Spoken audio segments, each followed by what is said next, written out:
मंचावर उपस्थित आमचे मित्र नवनिर्वाचित विधान परिषदेतील आमदार प्रमोद जठारजी,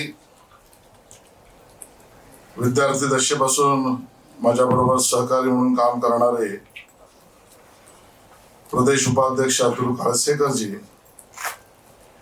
रत्नागिरी दक्षिण जिल्हाध्यक्ष प्रशांत यादवजी, रत्नागिरी उत्तर जिल्हाध्यक्ष सतीश मोरेजी, ज्यांचं आपण आता संबोधन ऐकलं असे आमचे वरिष्ठ सहकारी दीपक पटवर्धनजी, सुभाष चव्हाणजी, महादेव बेटकरजी, आमच्या बरोबर जोडले गेलेले वैभव खेडेकरजी, रुपालीताई दांडेकरजी, निलेश सुर्वेजी, प्रमोद अदडरावजी, सुशांत शेलारजी, उपस्थित सर्वच मंचावरील आणि समोर उपस्थित मान्यवर बंधू भगिनी, सर्वात प्रथम तर सतीश मोरे यांना वाढदिवसाच्या खूप खूप शुभेच्छा देतो.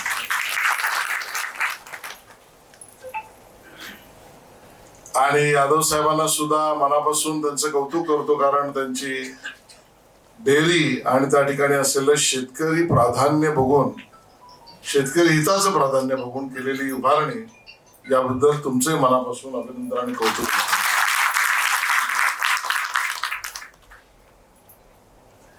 माझ्यासाठी हा दौरा विशेष आहे.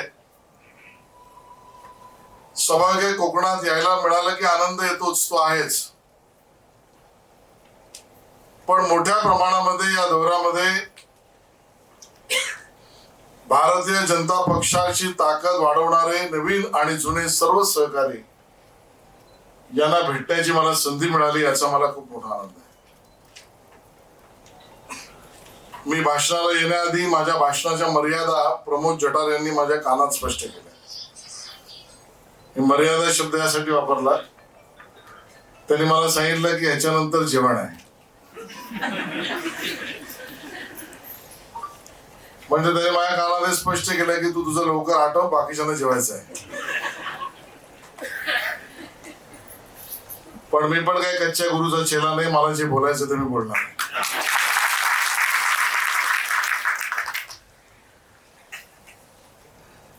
हा जो काळ आहे ना, तो तुम्ही सगळ्यांनी समजून घेतला पाहिजे की आपल्या सगळ्यांच्या दृष्टीने ऐतिहासिक इतिहास निर्माण करणाऱ्या देशाचा कार्यकाळ आहे. केवळ राजकीय अभिनिवेशापोटी मी बोलत नाहीये, केवळ पक्ष प्रचाराचे मुद्दे या सरकारचं गुणगान करणं एवढ्यापर्यंत सीमित हा मुद्दा नाहीये. मी जे आपल्या समोर मांडू पाहतोय त्याची व्याप्ती ही आपण थोडं समजून घेतली पाहिजे अशी माझी विनंती आहे. 1947 ला भारत स्वतंत्र झाला, त्या आधी आणि त्या दरम्यान ज्या काही औद्योगिक क्रांत्या आधी आणि त्या दरम्यान नंतर झाल्या, त्या औद्योगिक क्रांती जगभरातल्या बऱ्याच देशांनी त्याचा फायदा उचलला आणि स्वतःचा देश जगातला प्रभावशाली देश म्हणून हा त्या ठिकाणी स्थापित केला. जी काही कारण असतील, भारत एक एक पाऊल पुढे जात होताच, गेलाच. अगोदरच्याही मंडळींनी, नेते मंडळींनी, सरकारने आपापलं काम केलंच, दुमत नाही. पण 140 कोटी भारतवासियांची जी अपेक्षा, विकसित भारत, माझा देश हा जगाच्या नकाशावर विकसित देश म्हणून यावा, या कल्पनेने आपल्या सगळ्यांची मार्गक्रमणा नागरिकांची होती. त्यामध्ये आपल्याला लांब उडी घेण्याचा काळ हा या काळामध्ये सुरू झालेला आहे. आणि मग त्यातल्या योजना मी आपल्या समोर मांडणार नाही, ते आपल्याला त्याची कल्पना आहे. काल परवा एक आर्टिकल आला होता, लेख आला होता की द ग्रेट निकोबार हे एक बेट आहे, बेट. हे समजून घ्या, ते बेट विकसित करण्याची भूमिका मोदीजींच्या सरकारने ठरवली. त्यासाठी काही लाख कोटी रुपये वर्ग केले, त्याच्याबद्दल टेंडर निघाले, निविदा निघतायत. आणि विरोधकांचे काही सूर विरोधात सुरू झाले. पण आपल्याला समजण्यासाठी सांगतोय की द ग्रेट निकोबार अशा ठिकाणी भारताच्या दक्षिणेकडे वसलंय आणि तिथे जर मिलिटरी आणि अन्य विकासाचं केंद्र बनलं तर त्याचा उपयोग काय होईल. तर आज आपण रोज जे पाहतो ऐकतोय ना की हॉर्मुझच्या समुद्र दिनीतून बोटी येत नाहीत, त्यामुळे तेल इंधन कमी येतं आणि मग तिथून जाणाऱ्या बोटींवर इराण हल्ला करतं आणि त्यासाठी सगळ्या युद्धाचा आपण हे सगळं युद्ध पाहतो. तर एवढ्या चिंचोळ्या समुद्र धुनीवर इराण पहारेकरी बसला तर त्याने जगाला एका अर्थाने नडवलं. तेला आणि इंधनाचे दर वर चढले आणि मोठी मोठी राष्ट्र गडबडली.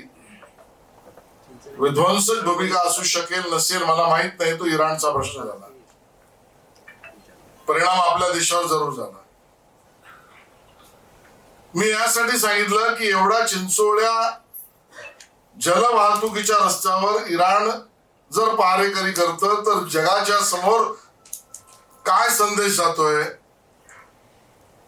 Exactly is the great Nicobar. मला असं वाटतं की ज्या ठिकाणी मिलिटरी बेस झाल्यावर तिथून मलक्का नावाचा समुद्र जलवाहतुकीचा मार्ग अलीकडच्या देशांना तेल इंधन पुरवणार आहे, तिथे भारत जर पहारेकरी झाला तर जगासमोर भारताची मान किती थाट होईल आपण लक्षात घ्या. ही भूमिका घेणारा सरकार आणि देश मोदीजींचा भारत देशाचा आपला आहे. इथपासून गरिबांना अन्न पुरवण्यापर्यंत, इथपासून अणुअस्त्रांच्या निर्मिती बरोबर काही अहवाल असं सांगतायत, मला माहित नाही खरं खोटं, की जगातल्या एका मान्यता प्राप्त संस्थेने अहवाल दिला की भारताच्या आता असलेल्या भूमिकेबद्दल आम्हाला आश्चर्य आहे. आणि काय भूमिका. पूर्वी अण्वस्त्र होती पण ती शस्त्रागारात होती, आपली ती धोरणं होती. तो अहवाल असं सांगतो की आता अणुअस्त्र भारताने समुद्राखाली ते सीमेवर 13 ठिकाणी तैनात करून ठेवली आहे.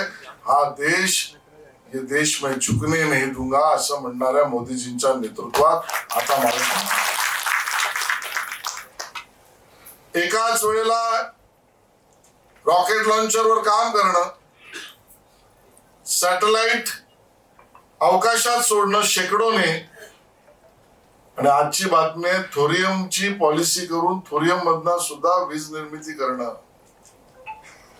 शेतकऱ्याच्या अकाउंटवर दर 3 महिन्याने केंद्र सरकारचे आणि राज्य सरकारचे प्रधानमंत्री सन्मान निधी जाणं आणि आमच्या माता भगिनींचं जीवन सुरक्षित करण्यासाठी सुरक्षा योजना सुद्धा करणं.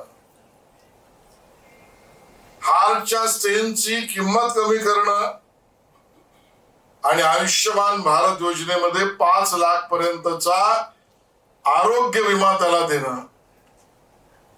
युवकाच्या हाताला स्टार्टअप स्टँडअप मधून काही लाख कोटीचं ऋण कर्ज देणं. आणि जगामधला अभिनव प्रयोग हायड्रोजनवर आता आपली रेल्वे सुरू होईल असं पर्यावरण पूरक वंदे भारत ते हायड्रोजनवर चालणाऱ्या रेल्वे पर्यंतचं काम करणं. मी सगळ्या घटना सांगत नाही, सांगण्याचं तात्पर्य विकसित भारताच्या दृष्टीने काम करणारे सरकार हे जनतेच्या आशीर्वादाने आपल्या सगळ्या कार्यकर्त्यांच्या मेहनतीने सुरू झालेलं आहे. आणि म्हणून याची देही याची डोळा आपल्याला हे स्वप्न पूर्ण होताना दिसणार आहे. हा इतिहास आहे आणि त्या इतिहासाचे साक्षीदार आपण आहोत. देवेंद्र फडणवीसांचं सरकार सुद्धा ज्या गतीने काम करत आहे, हे उदाहरण कुठली देईल. नदी जोड प्रकल्पामध्ये 2-3 नद्यांचा मिळून संगम करणं आणि त्याबरोबर बुलेट ट्रेनची निर्मिती सुद्धा करणं, एसटी मध्ये वरिष्ठांना मोफत प्रवास देणं, ते 12 लाख कोटी चे MOU, परदेशी गुंतवणूक भारतात आणणं, इकोसिस्टीम निर्माण करण्यासाठी स्किल मध्ये विद्यापीठ निर्माण करणं आणि महिलांना शेतकऱ्यांचा सुद्धा दर्जा देणं, या सर्व गोष्टी केवळ एकच भूमिका, आपला भारत आणि आपला महाराष्ट्र विकसित झाला पाहिजे. आणि या दृष्टीने काम करणाऱ्या कार्यकर्त्यांची फौज आपण आहोत, ही लक्षात घेतलं. ही फौज एवढा मजबूतीने योजना, या धोरण, हे कार्यक्रम जनतेला सहभागी करून घेईल, तेवढं जनतेचं, मतदारांचं, नागरिकांचं भलं होईल. आणि ते तुम्ही केलं पाहिजे, ती विनंती माझी पहिली तुमच्याशी. आज माझा तुम्ही सन्मान केला, तो स्वाभाविक आहे की आमच्या ज्या लोककला आहेत, हा आमचा आत्मा आहे. प्रत्येक मनुष्याच्या आयुष्यामधला पहिला संस्कार हा त्या आईच्या गर्भामध्ये, मातेच्या गर्भामध्ये होत असतो. आणि आपल्याकडे याची प्रथा परंपरा नाही, याचा रिवाज नाही, तर या मान्यता प्राप्त गोष्टी आहेत की मातेने काय केलं पाहिजे, तिच्या उदरात बाळ असताना तिने काय वाचलं पाहिजे, काय बघितलं पाहिजे, काय खाल्लं पाहिजे, कुठले संस्कार केले पाहिजे, कुठले कार्यक्रम केले पाहिजेत, त्या सगळ्यांची मालिका आपल्याकडे. जन्मल्यानंतर त्या बाळाला पहिलं संस्कार आई वडिलांकडनं, कुटुंबाकडून, नातेवाईकांकडून मिळतं. पण खुल्या जगात गेल्यावर त्या मनाच्या सर्व कांगोरांना संस्कारित करण्याचं काम जर कोणी करत असेल तर आमचे लोक कलावंत, लोक कलाकार करतात, ही या महाराष्ट्राची, देशाची. आणि याची मोठी यादी आहे. आपल्या या कोकणामध्येच सिंधुदुर्ग, रायगड, रत्नागिरी या ठिकाणी सुद्धा या लोककलांचं स्वाभाविक, परंपरागत, मगाशी वैभव सांगत होते मला की पिढ्यानपिढ्याचे आहेत. आणि या पिढ्यानपिढ्या जपवणूक करणारी आमची लोककला, याचं महत्व आमच्या जीवनामध्ये. आणि त्या लोककलावंतांच्या पथकाचं, दोघांचंही 2008 ला अतुलजी निर्णय झाला होता की भांडवली अनुदान आणि प्रयोगासाठीचं सुद्धा अनुदान. आणि 2008 पासून ते अनुदान तेवढंच होतं. आणि मग माननीय देवेंद्रजींशी ज्या वेळेला आम्ही बोललो आणि मुख्यमंत्री महोदय म्हणाले आपल्याला हा निर्णय घ्यावाच लागेल, 2008 ला जे 2,22,00,000 ज्या दशावतार आणि अन्य ही सगळी लोककला पथक, लोककलाकार यांसाठी होती, ती वाढवली पाहिजे, आपले कर्तव्य आहे. म्हणून 2,22,00,000 ती वाढ 4,44,00,000 दुप्पट आपण त्या ठिकाणी. मागण्या याही आल्या, कला पथक विशेषतः दशावतारची जे आहे ते कला पथक चालवणारे वर्षभर यावर खूप मेहनत घेतात. आणि कलाकार यांना सुद्धा विविध प्रतिकूल परिस्थितींचा सामना करायला लागतो. आणि म्हणून आता वाढीव किंमत केल्यानंतर कला पथकांच्या चालकांना सुद्धा आणि कलाकारांना सुद्धा दोघांनाही त्यात जास्तीचं मिळेल, असा शासन निर्णय आपण त्या ठिकाणी केला. मग विषय समोर आला की आमच्या नमन खेळ आणि जाखडीचं काय. मग निर्णय आपण तोही केला की नमन खेळ आणि जाखडी याच्या सुद्धा प्रयोगात्मक कार्यक्रमासाठी पहिल्यांदा या राज्याचा शासन निर्णय आपण करतो. 10 लाखापर्यंत त्यांना सुद्धा प्रयोगात्मक अनुदानाची सोय आणि निर्णय आपण करतो. आता मी घोषित करण्याआधी अजून वाढ करा अशी मागणी आली, ती करू, योग्य वेळेला करू. अजूनचे काही लोककला आहेत, कोकणातल्या आहेत, बाहेरही आहेत, यांचा सुद्धा टप्प्याटप्प्याने वाढ करणं ही आपली भूमिकाच राहील. खऱ्या अर्थाने सांस्कृतिक कार्य विभागाच्या वतीने मराठी सिनेमाला अनुदान, मराठी सिनेमा काढणाऱ्या निर्माता दिग्दर्शकांना आमच्या फिल्म सिटी ते अन्य लोकेशन्स मध्ये सूट मोफत, मराठी नाटकांच्या निर्मितीसाठी अनुदान, मराठी नाटकांची स्पर्धा घेऊन त्याच्यासाठीची बक्षिस, मराठी नाटकांचे महोत्सव, मराठी सिनेमांचे महोत्सव त्यामध्ये पुरस्कार, बरोबर लोककला लोककलावंत यांसाठी शासकीय भांडवली आणि प्रयोगात्मक अनुदान, वृद्ध कलावंतांना पेन्शन योजना, राज्य सांस्कृतिक पुरस्काराची वाढीव रक्कम, किती गोष्टी मी सांगतो आणि हे करण्यात आम्हाला आनंद आहे. काही मागण्या वृद्ध लोककलावंतांच्या बाबतीतल्या आहेत, पण मला अतिशय नम्रपणे सांगायचंय, पूर्ण देशात महाराष्ट्र एकमेव राज्य आहे की जे वृद्ध कलावंतांचं मानधन दर महिन्याला नियोजित आकड्यांमधलं देतं. अजून वाढवलं पाहिजे, त्यावरही विचार करायला समिती आपण गठीत केलेली आहे. त्याचा दुरुपयोग कोणी करणार नाही, आपल्यापैकी तर कोणीच नाही, पण अन्य कोणी त्याचा दुरुपयोग करू नये याची काळजी घेऊन आपल्याला ती भूमिका घेण्यासाठी समिती आपण त्या ठिकाणी केलेली आहे. मित्रांनो, हे करत असताना आमच्या कलावंतांना प्रयोग करण्याची सुद्धा संधी मिळायला पाहिजे, म्हणून 1.5-2 वर्षापूर्वी वर्षभरामध्ये 300-350 पटवर्धनची कार्यक्रम राज्यभर व्हायचे, राज्य सरकारचे. आता राज्य सरकारच्या निधीतून 300-350 नाही, 365 दिवसात 1200 कार्यक्रम होतात. 1200. या सगळ्यात आपली जी सॉफ्ट पॉवर आहे, आपली सांस्कृतिक ताकद आहे, ती जतन संवर्धन करणं आणि जनतेसमोर नाही जगासमोर मांडणं, या भूमिकेने आपण कामाला लागलो. आणि म्हणून गणेशोत्सव गेल्या वर्षी राज्य महोत्सव म्हणून घोषित करताना जगभरातल्या 5 देशांमध्ये आणि देशातल्या सगळ्या राज्यांमध्ये गणेशोत्सवानिमित्त सुद्धा सांस्कृतिक कार्यक्रम हे आपण सुरू केले आणि त्याचा सुद्धा उपयोग, लाभ, आनंद, समाधान हे लोकांना त्या ठिकाणी मिळत गेलाय. आणि त्यामुळे आपण सगळ्यांनी माझा इथे बोलून सत्कार केला, ही माझ्यासाठी ऊर्जा आहे. आणि उरलेली कामं सुद्धा आपल्या मागण्यांसहित त्या दिशेने सकारात्मक पूर्ण करण्याचं पाऊल टाकीन, एवढंच आश्वासन तुम्हाला या ठिकाणी मी मनापासून देतो. शेवटला एकच मुद्दा आहे, नवीन मंडळी आपल्या कुटुंबात आली आहे आणि त्यामुळे सुनेवर आम्ही प्रेम करणारच. सासूरवास कोणी करायचंय नाही, सासू सुना म्हणून एकत्र राहण्याचं काम आमचं आहे आणि आम्ही एकत्र कुटुंब म्हणून तो करू. पण नियम आपला स्पष्ट आहे, जुना असो वा नवा.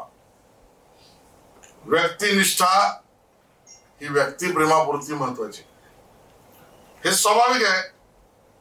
माझ्यावरचं प्रेम किंवा माझं प्रमोदवरचं प्रेम, अतुलचं माझ्यावरचं प्रेम किंवा अतुलच्यावर माझं प्रेम, पटवर्धनजींवरचा आदर, यातनं आम्ही कामाला आलो. पण ज्या वेळेला एखाद्या संघटनेची कार्यपद्धती केवळ व्यक्तिनिष्ठेपर्यंत राहते, तेव्हा तिच्या एक्सपायरीची डेट जवळ येते आणि मग त्या संस्था आणि संघटना मृतपाय होतात ज्या केवळ व्यक्तिनिष्ठावर राहतात. आणि म्हणून व्यक्तिनिष्ठावरना तत्वनिष्ठेकडे आपल्याला सरकायचं. आणि म्हणून तत्व काय आहेत या भारतीय जनता पक्षाच्या कामाचे? देश प्रथम, पार्टी नंतर, मी अखेरचा. आणि या भावनेने एक विचारधारा अंत्योदयाची, सामान्यातल्या सामान्य गरीब माणसाची सेवा, सांस्कृतिक पुनरुत्थान या दिशेने असलेल्या कार्यपद्धतीची तत्व, प्रवास व्यक्तिनिष्ठा ते तत्वनिष्ठा आणि तत्वनिष्ठेकडून सिद्धांत निष्ठेपर्यंत जायचं असतं. आणि हे काम सगळ्यांनी मिळून करावं. रत्नागिरीत एवढ्या मोठ्या प्रमाणात या जिल्ह्यात अतुलजीने उल्लेख केला, जिल्हा परिषद सदस्य, पंचायत समिती, नगराध्यक्ष, नगरसेवक, पण ही सगळी ताकद जी आहे ही तत्वनिष्ठा आणि सिद्धांत निष्ठेपर्यंत जाऊन राष्ट्राय स्वाहा म्हणते जनतेला स्वाहा, नगर नागरिकांना स्वाहा या दिशेने काम करण्याची भूमिका आपण सगळ्यांनी घेऊया. आणि त्यामध्ये आई भवानीच्या आशीर्वादाने आपल्या सगळ्यांना यश मिळेल अशी अपेक्षा करतो. आणि प्रमोद मला सारखं सांगतो की जेवणाची वेळ झाली, त्यामुळे इथे थांबतो. जय हिंद, जय महाराष्ट्र. नमस्कार. सगळ्या कलाकारांची जी आता मी भाषणं ऐकली त्याच्यावर माझं असं लक्षात आलं की आपल्या कोकणातलेच मंत्री, सांस्कृतिक मंत्री आपल्या कोकणाला लाभले. त्यामुळे आता या मंत्र्यांकडे आपण किती मागू, काय मागू, कसं मागू, मला वाटते ही भावना या सगळ्या कलाकारांच्या मनात दाटली आहे. खरं आहे की नाही? त्यामुळे देणाऱ्याने देत जावे म्हणतात ना, अशी तसं देणारा माणूस कोकणातला मिळाला याचा आनंद माझ्या कलाकारांना झालेला आहे. विनोदजी तावडे साहेबांनंतर महाराष्ट्राला सांस्कृतिक मंत्री आमचा कोकणातला मिळाला, त्याबद्दल खरोखर आपल्या कोकणी मंडळींनी अजून 100% त्यांचं अभिनंदन करायला जोरदार टाळ्या.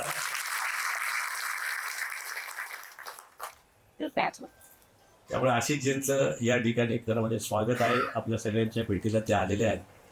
आमचे दुसरे मित्र अतुलजी काळसेकर आहेत, त्याची खरं म्हणजे आई हॉस्पिटलमध्ये आहे, त्यांना ॲडमिट केलेलं आहे. तरी सुद्धा आशिषजींचा सत्कार आहे आणि तो माझ्या रत्नागिरीत चिपळूणात आहे म्हणून कुठल्याही बिचारे त्या आईची दुसरी व्यवस्था करून धावत पळत आल्याने परत धावत पळत मागे जाणार आहे. त्या अतुल काळसेकरांसाठी, महाराष्ट्राच्या उपाध्यक्षांसाठी जोरदार टाळ्या.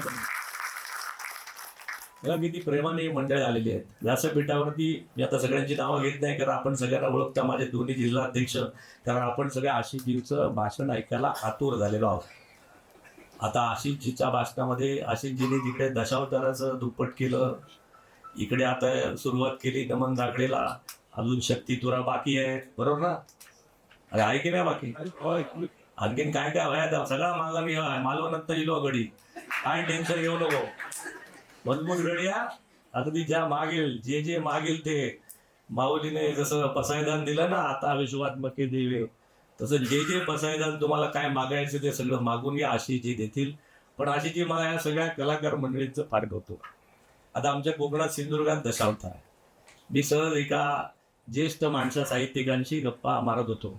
ते म्हणले, प्रमोद, दशावतार म्हणजे ही जी संकल्पना आहे, गेले 5000 वर्ष संस्कृती टिकवण्याचं काम माझ्या या कलाकार मंडळींनी केलं. Hats off to them, hats off. तर त्याने मला दशावतारची कल्पना सांगितली की डायरेक्ट त्या मनुष्याच्या उत्क्रांतीशी जोडलेली आहे. म्हणजे पहिला दशावतार झाला तो मत्स्य अवतार झाला, बरोबर की नाही? म्हणजे आपण ज्या उत्क्रांती झाली, मनुष्य धर्म आला, तो पहिला ऑक्सिजन घेणारा, पाण्यातला ऑक्सिजन घेणारा मासा.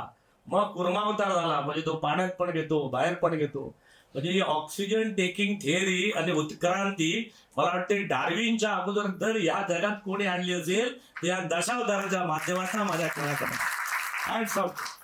मगाशी आम्ही रेल्वे स्टेशनवर गेलो होतो. छत्रपती संभाजी महाराजांचा प्रसंग कुठे गेला तो आपला, तू साजरा केलास, हा सुंदर केला बघा.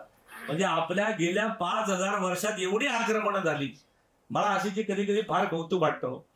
5000 वर्षाचा माझा धर्म, माझा सनातन, माझी संस्कृती 5000 वर्षपूर्वी मोहेंजोदडो हडप्पापासून सुरू झाली. मग आक्रमणं सुरू झाली.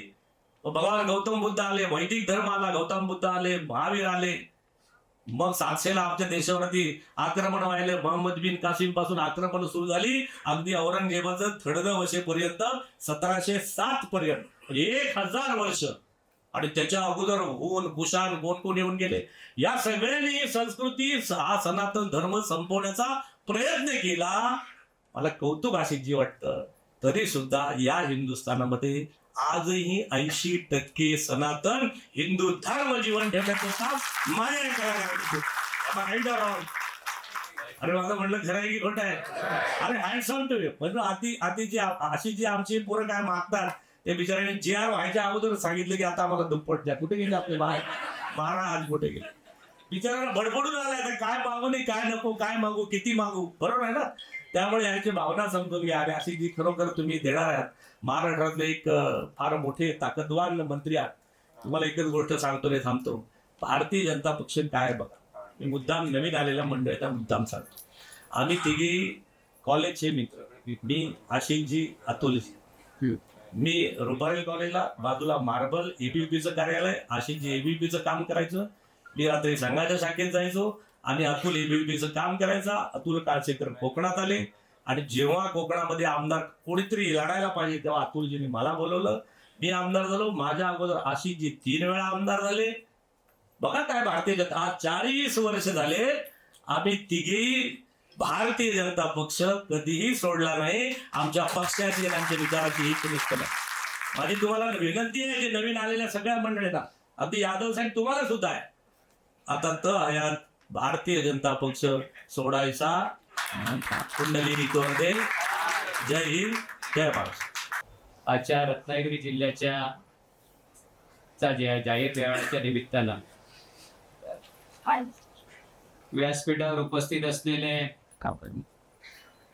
राज्याचे सांस्कृतिक कार्यमंत्री, कोकणचे नेते, आदरणीय आमदार नामदार आशिषजी शेलार साहेब,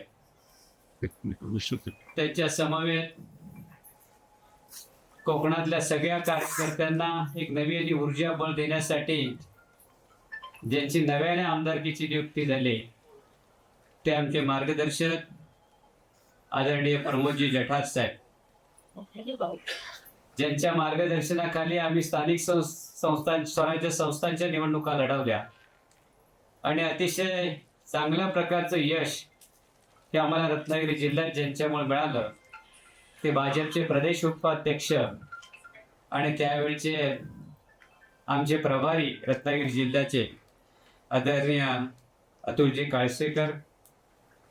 सहकार क्षेत्रात खऱ्या अर्थानं कोकणातील सहकार क्षेत्रातलं नाव आज महाराष्ट्रभर ज्यांच्यामुळं गेलंय आणि खऱ्या अर्थानं पतसंस्था फेडरेशन या महाराष्ट्रातल्या एका अग्रगण्य फेडरेशनवरती कोकणातला माणूस आमचा विराजमान झाला, असं सहकारातलं नेतृत्व आम्हा सगळ्यांचं मार्गदर्शक आदरणीय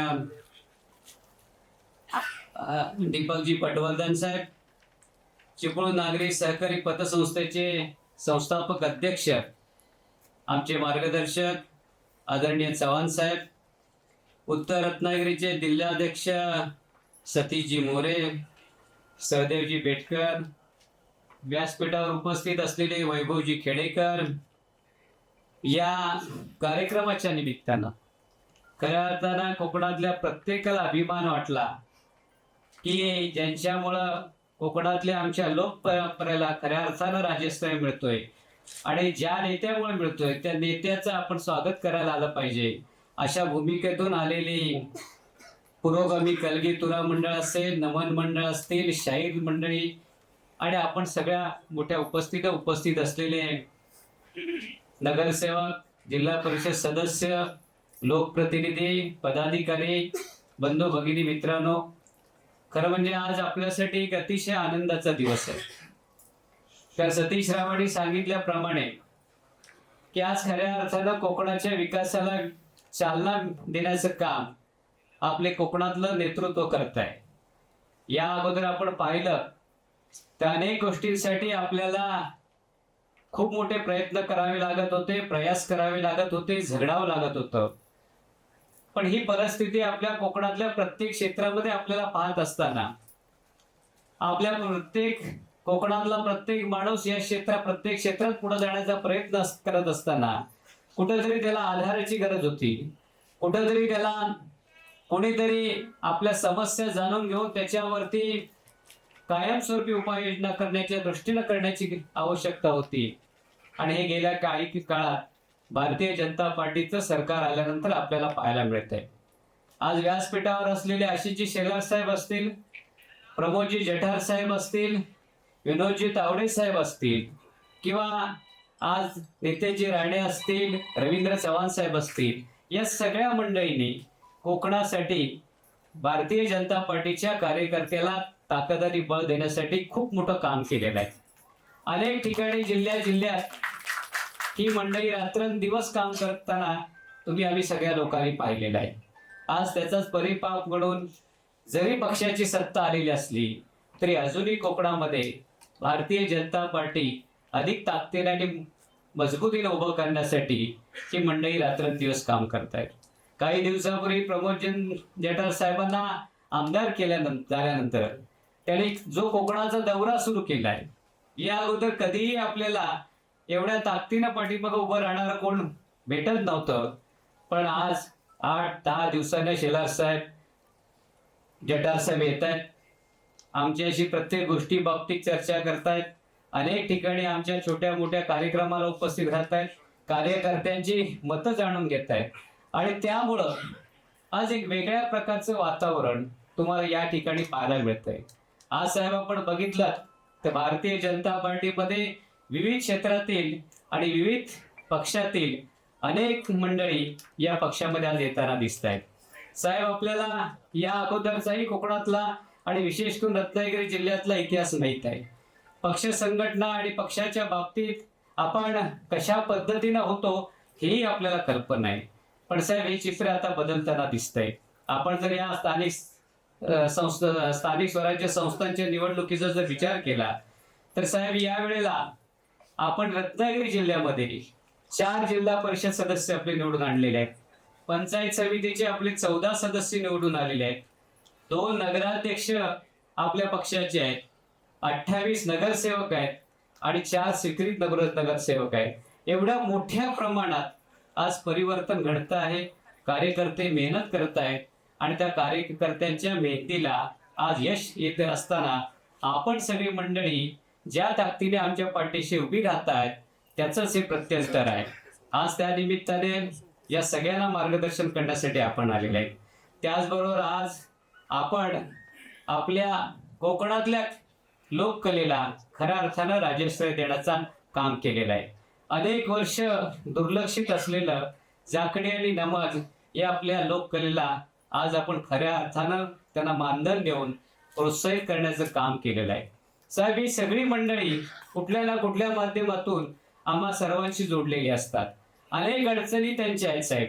आज आपण या सगळ्या अडचणींचा विचार करता खऱ्या अर्थानं ही आपली ही ऐतिहासिक परंपरा जपण्यासाठी आपण खूप मोठं पाऊल उचललेलं आहे. कारण दिवसभर काबाड कष्ट करणारा हा आमचा कलाकार संध्याकाळी आजही या विपरीत परिस्थितीमध्ये आपला कला जोपासण्याचं जे काम करतोय. त्यामुळे साहेब कोकणातली ही संस्कृती अबाधित आहे. या संस्कृतीच्या माध्यमातून आजही ग्रामीण भागाचा बाज कोकणचा हा आज आपल्या अख्ख्या महाराष्ट्रभर किंवा देशभर आज पाहायला मिळतोय. मी आज या निमित्ताने साहेब आपल्याला एकच सांगेन की सगळी मंडळी अनेक कार्यक्रम करतात. अनेक वेळा मुंबईत आपली लोक असल्यामुळे मुंबईत अनेक कार्यक्रमांना यांना जावं लागतं. पण साहेब रात्री यांची खूप अतिशय अडचण असते. रात्री कार्यक्रम झाल्यानंतर या मंडळीने राहायचं कुठं? बाकी सगळ्या गोष्टी की ज्या गोष्टींमध्ये त्यांना ज्या गैरसोयी होत आहेत त्यातून साहेब या सगळ्या मंडळींना मुंबई सारख्या ठिकाणी जर ही राहण्याची आणि व्यवस्था करणारी एखादी अत्यंत या लोककलेची इमारत जर उभी राहिली तर साहेब लोककला भवन जर उभं सांगलं तर ही मंडळी मुंबईत नव्हे तर अख्ख्या महाराष्ट्रात आणि भारतभर आपली कोकणची कला घेऊन जातील. तर मुंबई हा प्रांत असा आहे की जिथं जी कला पोहोचली आणि जर वाढली तर जगाच्या कानाकोपऱ्यात आमचा कोकणचा माणूस सुद्धा या कलेच्या माध्यमातून यशस्वी होताना दिसेल. आज या निमित्ताने आणखी एक सत्कार या ठिकाणी ठेवलेला आहे. खरं म्हणजे आम्ही जरी वेगवेगळ्या क्षेत्रात काम करत असलो तरी आम्हाला सहकार आमच्यासाठी खूप मोठा, आमच्यासाठी सहकार हे क्षेत्र खूप मोठं आमच्यासाठी बळ देणारं क्षेत्र आहे, आमची ताकद आहे. आणि या क्षेत्रामध्ये रत्नागिरी जिल्ह्यात अनेक धोरणांनी काम केलं. पण आज जे सहकार क्षेत्र वाढतंय त्यामध्ये जी काही मंडळी काम करतायत त्याच्यामध्ये आदरणीय दीपकजी पटवर्धन साहेब खूप मेहनत घेताना दिसत आहेत. आज एकेकाळी 20-25 वर्षापूर्वी कोकणात काही नसणारा सहकार पटवर्धन साहेब असतील, चव्हाण साहेब असतील, या सगळ्यांच्या माध्यमातून पतसंस्थेच्या माध्यमातून आज महाराष्ट्रामध्ये कोकणातला सहकार अतिशय उत्तमपणे चालल्याचं आपल्याला चित्र आज जे उभं राहिलंय त्यामध्ये या मंडळीने जे काम केलं आणि त्याचा आदर्श घेऊन इतर कोकणातल्या संस्था उभ्या राहिल्या. त्यांच्या खऱ्या अर्थानं पटवर्धन साहेब आयडॉल आहेत. महाराष्ट्र शासनाने त्यांचा सहकार गौरव करून खऱ्या अर्थानं कोकणाचा गौरव केलाय. त्याबद्दल माननीय मुख्यमंत्री देवेंद्रजी फडणवीस साहेब आणि त्यांच्या सगळ्या आपल्या टीमचं कोकणाच्या वतीने सुद्धा आम्ही आभार मानतो. तर या सहकाराच्या माध्यमातून खऱ्या अर्थानं समृद्धी होऊ शकते ही मानणारी ही सगळी मंडळी आहे. आणि त्याचं चित्र आपण आज वाशिष्ठी डेअरीच्या माध्यमातून पाहतात. चव्हाण साहेबांनी सहकार रुजवला आणि त्या सहकाराच्या माध्यमातून शाश्वत काम आपल्या इथल्या तरुणांना आणि ग्रामीण भागाला द्यायचं असेल तर दुग्ध व्यवसाय आपण केला पाहिजे. आज त्या दुग्ध व्यवसायाच्या माध्यमातून हजारो शेतकरी उभे राहताना दिसत आहे. ही सगळी सहकार्याची किंमत आहे. त्यांचाही आपल्या उपस्थित आम्हाला आज चिपळूण नागरिक पतसंस्था वाशिष्ठी डेअरीच्या माध्यमातून सत्कार करता आला. आपण सगळी मंडळी या ठिकाणी उपस्थित राहिलात त्याबद्दल आपल्या सर्वांचं भारतीय जनता पार्टी, वाशिष्ठी परिवार, चिपळूण नागरी परिवार यांच्या वतीने मनापासून आभार मानतो. पत्रकार मित्रांचा आभार मानतो आणि माझं मनोगत थांबवतो. जय हिंद, जय महाराष्ट्र.